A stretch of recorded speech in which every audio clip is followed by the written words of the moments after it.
aabante sa ating next round ay walang iba kundi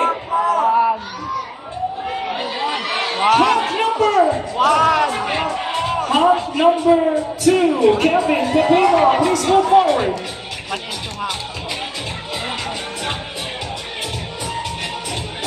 Next, sa babe naman po tayo, sa mga ladies. Good luck, ladies, okay? Please move forward. Babe number.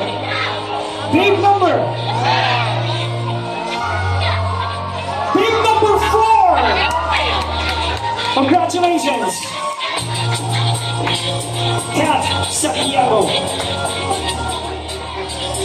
Balik tayo sa mga hawks natin.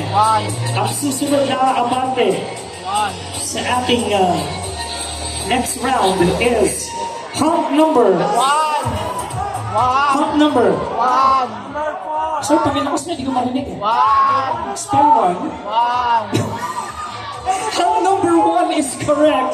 And Bayambong! Hawk number 1, congratulations! Balik tayo sa mga babes. Arisol, kamusta ka naman dyan? Ayos na? Namiss ko kayo ha?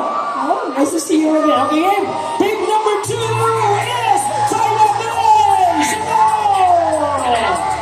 Congratulations!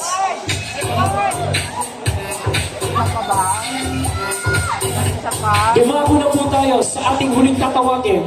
To advance in the next round, yung mga natitira sa likod, sino kaya sa kanila nga abante sa next round? Ito na po. Sa ating SBQ Hawk, we have Hawk number. Last one na lang, ibigay nyo na. Hawk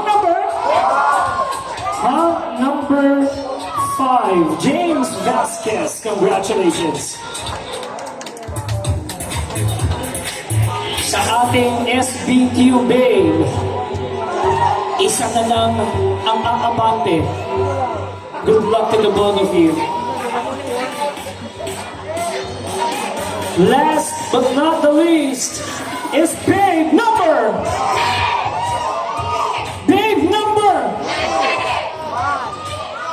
Palakpakan po natin ang Talents Manila. Thank you so much for your all-out support from day 1 until now. And of course, ang Isitan Sinirama Complex, ang ating nanalo for abante sa susunod na round ay si walang iba kundi si Babe number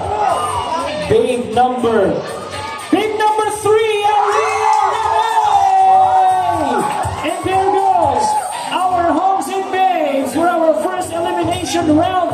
Thank you so much once again, our big winners for this afternoon's elimination round.